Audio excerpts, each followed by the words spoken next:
धाकड़ खबर, बेखौफज़ुबां, बेबाक अंदाज। धाकड़ खबर में आपका स्वागत है। मैं आपके साथ हूं अकरम रईस खान। एक खबर फ्रांस से आ रही है। फ्रांस की शार्लो एब्दो मैगजीन ने फिर से एक बार मुसलमानों के पैगंबर का कार्टून छापा है। तो सवाल कई सारे पैदा होते हैं कि अब क्यों छापा है। ये वही शार्लो एब्दो मैगजीन है जिसने 5 साल पहले कार्टून छापा था और उसके बाद इसके ऑफिस पर एक आतंकी हमला हुआ था। 17 लोग उस मामले में मारे गए थे। 3 आतंकवादी मौके पर ही मार दिए गए थे। 2 से 3 दिन तक पूरी वारदात चली थी।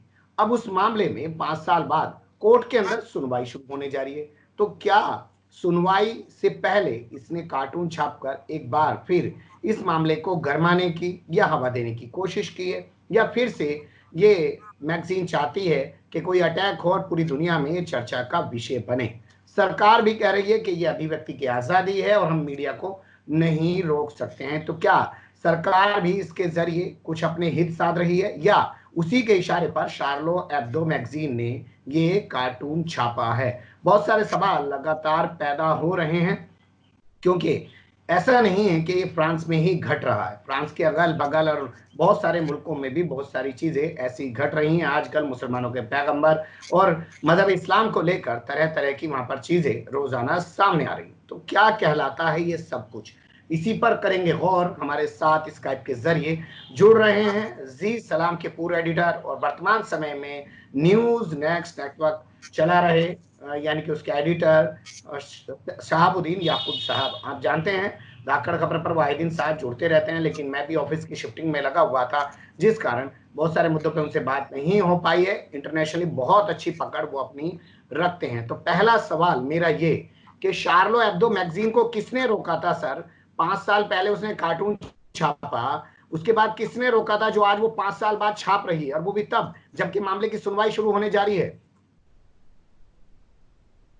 बहुत बहुत शुक्रिया अकरम रईस खान साहब, काफ़ी दिनों के बाद आपसे बात हो रही है जी।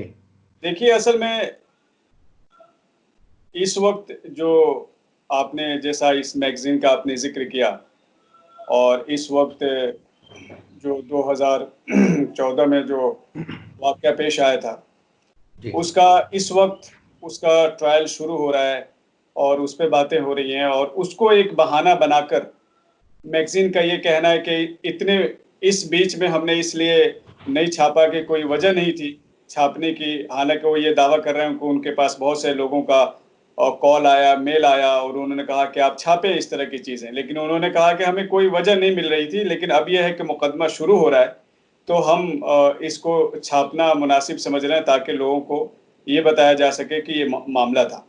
ये तो उनका अपना एक तरह से पॉइंट ऑफ व्यू है, उनका अपना एक बयानिया है। लेकिन असल में इसके पीछे आपको जो हकीकत है वो ये है, उसको समझने के लिए ये ज़रूरी है कि इस्लाम के ताल्लुक से जो वेस्ट का जो अब तक का नज़रिया रहा है, वो इस्लाम दुश्मनी का रहा है। और वो चाहे अपने आप को बहुत बड़ा लिबरल, बहुत बड़ा सेक्युलर अपने आप को दुनिया में बावर कराते रहें, कहते रहें, लेकिन हज़ार कोशिश के बावजूद भी उनके दिल में जो इस्लाम के लिए जो नफ़रतें हैं, वो रोक नहीं पाते और उसका इजहार कर देते हैं। अब आप ये देखिए कि यही जो मामला है, यही जो इशू है, खुद 2018 के अंदर जो European union court of human rights है, उसने खुद एक फैसले में उन्होंने ये बात कही है कि इस तरह की जो मजहबी जो चीज़ें हैं, जिससे किसी का एक तरह से मजहबी सेंटिमेंट, रिलीजियस सेंटिमेंट हर्ट हो, आप इस तरह की कोई भी बात नहीं कर सकते, कोई भी चीज़ आप लिख नहीं सकते, पढ़ नहीं सकते, छाप नहीं सकते। ये खुद उनका अपना European union court of human rights कह रहा है। उसमें एक मामला था, एक ऑस्ट्रेलिया की खातून थी, उन्होंने जो कुछ इस तरह की नाजेबा बातें उन्होंने कही थी, फिर उनके कोर्ट ने उस पर फैसला दिया और वो European union court of human rights तक मामला गया, और उन्होंने भी फैसले को बरकरार रखा। और उन्होंने तारीफ की कि लोगों को ये समझना बहुत ज़रूरी है कि फ्रीडम ऑफ स्पीच और रिलीजियस सेंटिमेंट को हर्ट करने के बीच में कुछ फासले हैं, जिसको आपको हमेशा जहन में रखना है। और लोग इस बात को इसलिए भूल जाते हैं कि होता असल में क्या है कि ये जितनी भी चीज़ें हैं, ये सब पॉलिटिकली मोटिवेटेड होती हैं। आप ये नहीं कह सकते कि ये एक मैगजीन है।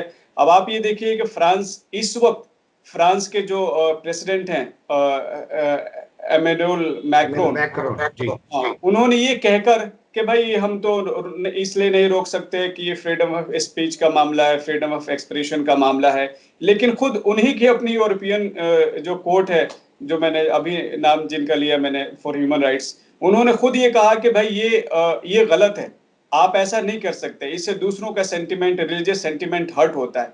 आपने कहा कि आप ऐसा नहीं कर सकते हैं, लेकिन बावजूद उसके ऐसा किया जा रहा है, क्या इसके पीछे मैं समझना चाहता हूं, क्योंकि देखिए पत्रकार हो, वकील हो, चाहे पुलिस हो, क्रिमिनल माइंड होके आपको कुछ चीजों को सोचना पड़ेगा। क्या इस मैगजीन को ऐसे लग रहा था कि मामले की सुनवाई शुरू हो चुकी है, पूरी दुनिया में कोई जिक्र कहीं हो नहीं रहा है, एक बार फिर से हम कार्टून छाप देते हैं, पूरे फ्रांस में तनाव की स्थिति फैल जाएगी, जगह जगह फोर्स लग जाएगा, हो सकता है धरने प्रदर्शन होना लग जाए, और मामला जो हम चाहते हैं 5 साल से दबा हुआ था, सुनवाई के दौरान वो हाइप क्रिएट कर जाए, हम फिर से चर्चाओं में आ जाए, इसलिए भी तो किया जा सकता है ना सर? जी नहीं, वो तो जैसे आप देखिए कि उस मैगजीन को जो कीमत अदा करनी पड़ी, यानी उसमें तकरीबन उस वक्त जो हमला हुआ था उसमें उसके एडिटर, उसके 4 ऑलमोस्ट कार्टूनिस्ट, उसके जो राइट एडिटर होता है कॉपीराइट का, इस तरह से उसमें और भी जो काम करने वाले लोग थे, 8-10 लोग, उसमें 12 लोग तकरीबन मारे गए थे। लेकिन आखिर उस हमले से फ्रांस ने या उस मैगजीन ने कोई सबक नहीं सीखा, और वो ये है कि वो जो लोग आकर जिन्होंने अटैक किया था वो कोई पागल लोग नहीं थे। उससे तो ये साबित हो गया था, उनको इस बात का ज्यादा ख्याल रखना चाहिए। और यही यूरोपियन यूनियन जो कोर्ट है ऑफ ह्यूमन राइट्स, उन्होंने भी कहा है कि आप इससे, जब किसी के रिलीजियस सेंटिमेंट को जब आप हर्ट करते हैं, तो इसका सबसे ज्यादा नुकसान पीस और सिक्योरिटी को होता है। इसलिए कि जो समाज का जो एक तरह से पीस है, जो ताना बाना है, वो बिखर जाता है। तो इस बात से आपको क्या लगता है, ये मैगजीन फिर से एक बार उकसाने की कोशिश कर रही है और चाह रही है कि उस पर अटैक हो? नहीं, ये तो आप नहीं कह सकते कि वो ये चाह रहे हैं कि उन पे अटैक हो। वो असल में इसको हमें, अब आप जैसे इसको थोड़ा और ये देखिए, ऐसा नहीं कि वो ये नहीं समझते कि रिलीजियस सेंटिमेंट क्या होता है। इसको अगर आप समझना हो तो आप इसको इस तरह देखिए कि यूरोप और अमेरिका में जाके आप हॉलोकास्ट का जिक्र नहीं कर सकते। अगर आपने सिर्फ अपनी जबान पे ला दिया तो आप गिरफ्तार कर लिए जाएंगे। क्यों? इसलिए कि वो बिल्कुल ठीक बात भी है, इसलिए कि उससे किसी का सेंटिमेंट जुड़ा हुआ है। जब आप उन चीजों को, उन यादों को पे जब आप बात करते हैं जिससे एक पूरी कम्युनिटी जो है आहत होती है, तो जाहिर बात है आपको नहीं करना चाहिए। और खास तौर से जब उन्होंने कहा कि आप इस तरह की बातें ना करें, इससे हमारा सेंटिमेंट हर्ट होता है, तो उसका तो उन्होंने लिहाज करना अच्छी तरह से सीख लिया। उसके लिए तो वो खुद कहते हैं, इसलिए कि पूरे यूरोप में चले जाइए, अमेरिका में चले जाइए, अगर आपने सिर्फ होलोकास्ट का नाम ले लिया, उसके बारे में कोई बात कह दी, आप गिरफ्तार कर लिए जाएंगे। क्यों? इसलिए को मानते हैं कि इससे हर्ट होते हैं लोग, और उस खास तौर से जिनके ताल्लुक से ये मामला है। लेकिन इस्लाम की जब बात आती है तो आखिर वो क्यों नहीं इसका लिहाज करते, ये आपको जानना जरूरी है। जी, मुझे लगता है जैसे आपने होलोकास्ट का जिक्र किया, तो क्या यूएन को खुद एक गाइडलाइन नहीं बना देनी चाहिए कि भाई किसी मजहब को लेके कोई ऐसी बातचीत नहीं की जाएगी? और दूसरा, मुस्लिम दुनिया को आप खड़ा हुए कहाँ देखते हैं इस मामले में? वो यूएन में जाके इस पूरे मामले को क्यों नहीं उठाते हैं? पाकिस्तान में प्रधानमंत्री बनने के बाद इमरान खान ने तो अपनी पार्लियामेंट से बाकायदा बिल पास करा दिया था आहनते रसूल वाले मामले में, लेकिन आगे क्या हुआ कुछ पता नहीं है। असल में देखिए, यूरोप का जो मामला है और अमेरिका का, वेस्ट का जो मामला है, वो मजहब को उस तरह नहीं लेते जिस तरह हम लोग लेते हैं।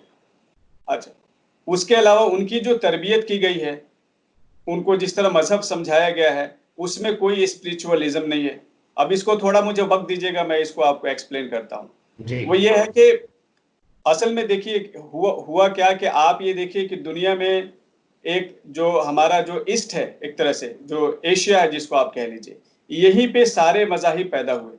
आप अगर अरब वर्ल्ड को देख लीजिए तो वहाँ पे 3 बड़े मज़ाहिब पैदा हुए, 3 बड़े धर्म पैदा हुए, ईसाइयत और यहूदियत और इस्लाम। आप हिंदुस्तान को देख लीजिए तो यहाँ बड़े से बड़े बुद्धिज़्म से लेके हिंदुइज्म, सिखिज़्म, जैनिज़्म।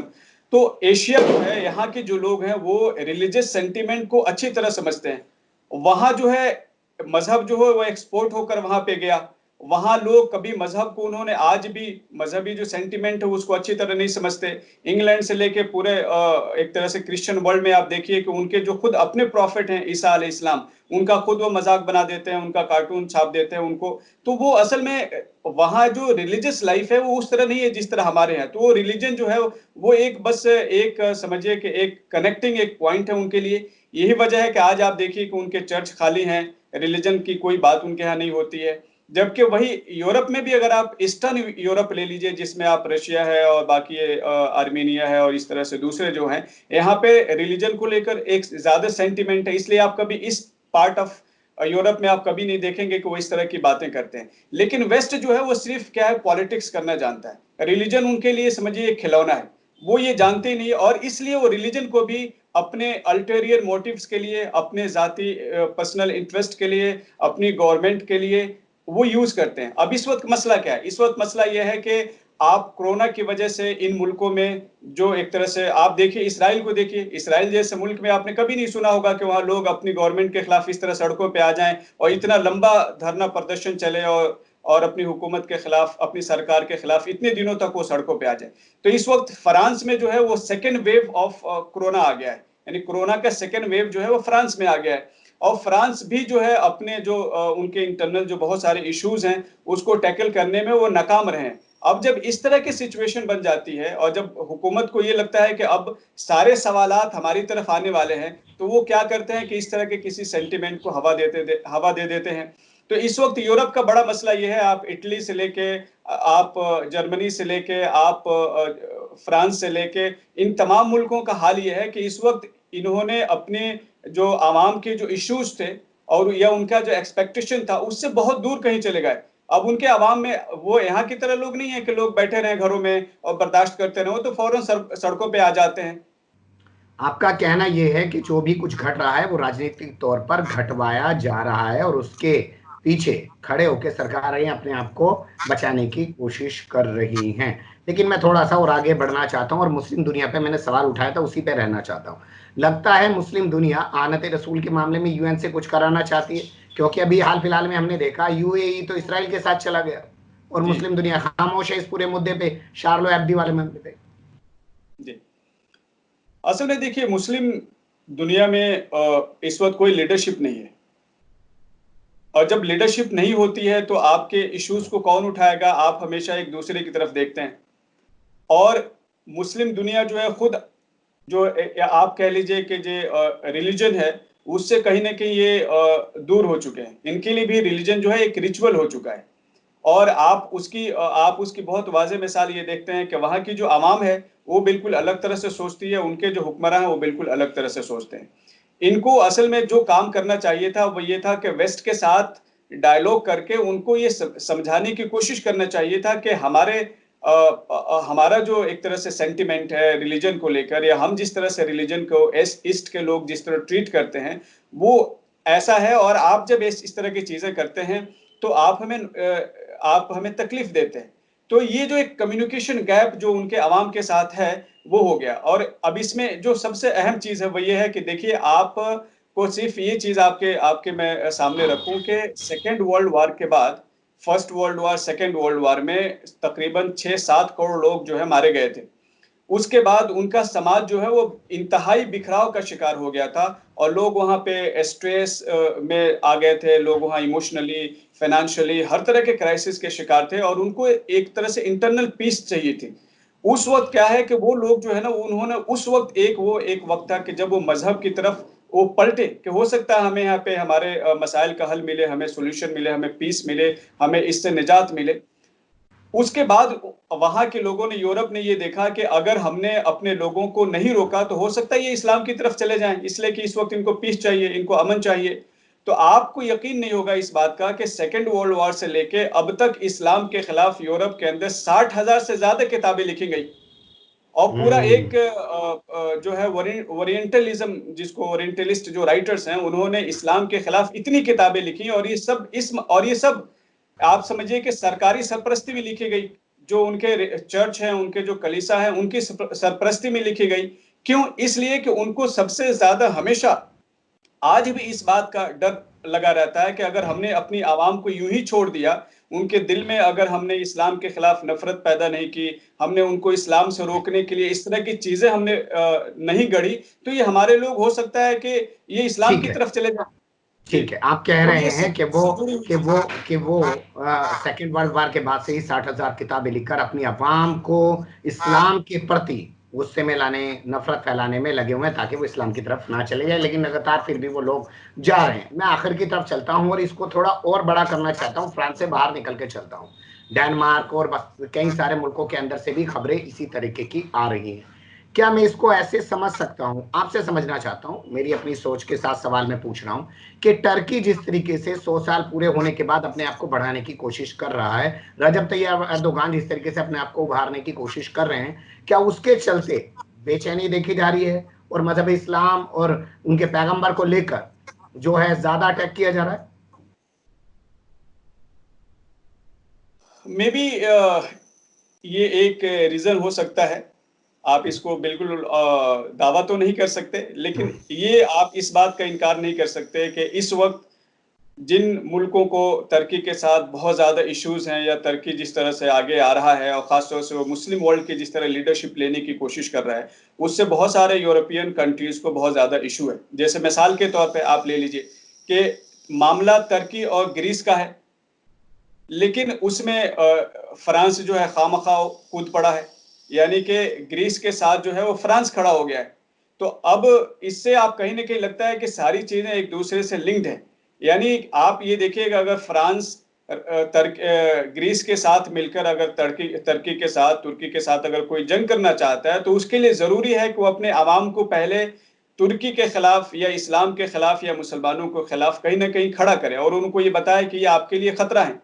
तो वो ये सारी चीजें करने के लिए मैं हमेशा आपको, जैसे मैंने इससे पहले बात कही, कि आप यूरोप में आप देखेंगे कि इस्लाम के ताल्लुक से जितनी भी बातें होती है वो सब पॉलिटिकली मोटिवेटेड होते हैं। उसकी वजह यह है कि जो लोग अपने मजहब का ही कोई एहतराम नहीं करते, वो खुद रिलीजियस अपने आप को उतना मानते ही नहीं है, रिलीजन को उस तरह लेते ही नहीं है, तो उनको क्या पड़ी है कि वो दूसरे जो इस तरह के धर्म हैं, दूसरे जो रिलीजन है, उनके शख्सियात को या उनके मज़ाहिब के जो पैगंबर्स हैं, प्रॉफिट्स हैं, उनके ऊपर इस तरह की बातें करें।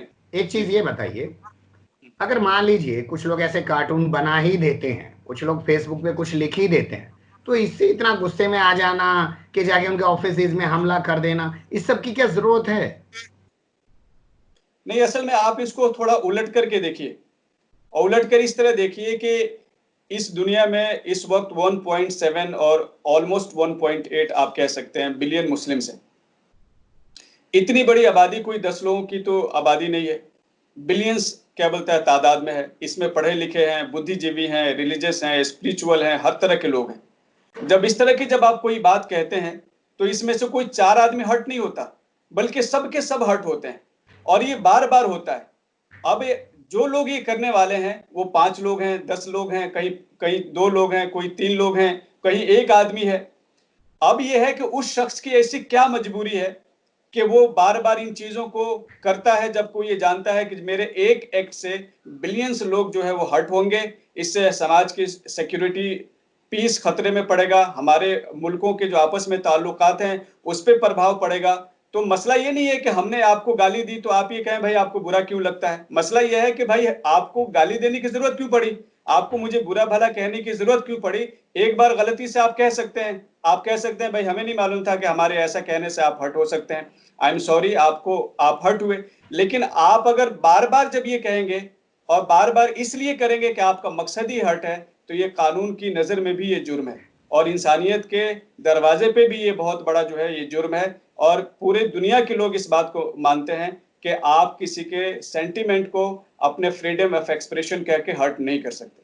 बहुत शुक्रिया, बहुत अच्छे से आपने आखिर किया कि आप ये जुर्म कर रहे हैं कानून की नज़र में भी, और सीखना उन लोगों को पड़ेगा जो कानून के अलंबरदार पूरी दुनिया में बने घूमते हैं। अमेरिका को भी इस मामले में खुद आगे आना चाहिए था और इन तमाम चीज़ों पे अंकुश लगाना चाहिए था। और चलिए, मुस्लिम दुनिया अगर यूएन में नहीं जा पा रही है, तो यूएन को खुद होलोकॉस्ट की तर्ज पर इन तमाम चीज़ों पर क्या रोक नहीं लगानी चाहिए?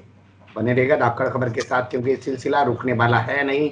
इससे अपडेट आपको लगातार कराने की कोशिश करते रहेंगे। फिलहाल कमेंट्स के रूप में आप लोग अपनी राय दे सकते हैं, खबरों को लाइक कर सकते हैं, चैनल को सब्सक्राइब कर सकते हैं और ज़्यादा से ज़्यादा हमारी खबरों को शेयर कर सकते हैं। फिर ऐसे ही किसी सुलगते हुए उलझते मुद्दे लेकर हम आपके सामने होंगे हाजिर। फिलहाल अभी हमें इजाज़त।